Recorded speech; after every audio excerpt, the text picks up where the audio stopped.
আমরা প্রত্যেকেই আশা রাখি যে আমাদের নামাজ, রোজা, দান খয়রাত, আমাদের যাবতীয় ইবাদত আল্লাহর দরবারে কবুল, মকবুল ও মাবরুর হোক।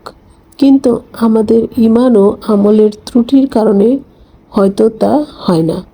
তাছাড়া কোর্ট ফি ও সনদপ্রাপ্ত উকিল ব্যারিস্টারের সই ছাড়া যেমন সাধারণ লোকদের কোনো আর্জি বিচারকের এজলাসে গৃহীত হয় না, তেমনি সব বিচারকের বিচারক আল্লাহর দরবারেও কোর্ট ফি ও সনদপ্রাপ্ত ব্যক্তির সুপারিশ ছাড়া কোনো দোয়াই কবুল হয় না।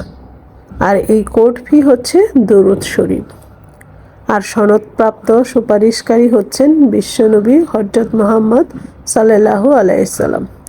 এই জন্য প্রত্যেক প্রকার ইবাদতের আগে পিছে দুরূদ শরীফ পড়া উচিত। নামাজ হচ্ছে ইবাদতের শ্রেষ্ঠ ইবাদত। এমন ইবাদতের মধ্যে পাছে আমরা ভুলে দরুদ শরীফ না পড়ি। এই জন্য তাশাহুদের সাথে দরুদ শরীফ জুড়ে দেওয়া হয়েছে। দরুদ শরীফও তেমনি ইবাদতকে আল্লাহর দরবারে পৌঁছে দেয়। তখন আল্লাহ তাআলা বেছে বেছে শুধু দরুদ সমূহই রেখে দেন না, দরুদ কর্তৃক নীতি ইবাদতগুলো গ্রহণ করেন। এই জন্য প্রত্যেক দোয়া, প্রত্যেক ইবাদতের আগে বা পরে দরুদ শরীফ পড়ে নেওয়া উচিত।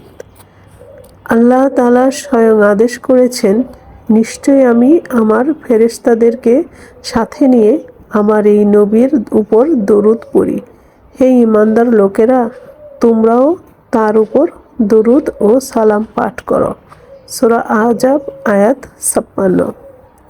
এতে প্রমাণিত হচ্ছে নবী করিম সাল্লাল্লাহু আলাইহি সাল্লাম আমাদের শাফায়াতকারী বলেই শুধু তার উপর দরুদ পড়া আমাদের কর্তব্য হয়েছে তা নয়, দরুদ পড়া আল্লাহর আদেশ।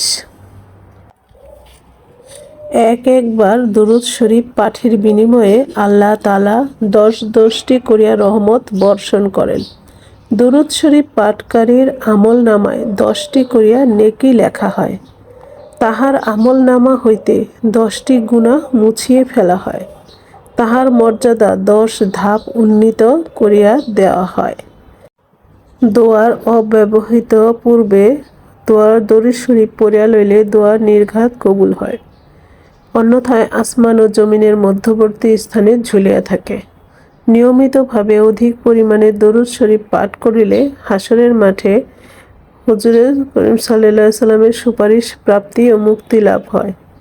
সর্ববিধ বিপদ আপদ দূরীভূত হয়, যাবতীয় অভাব অভিযোগ মোচন হয় এবং দিন দুনিয়ার সকল মকসুদ হাসিল হয়।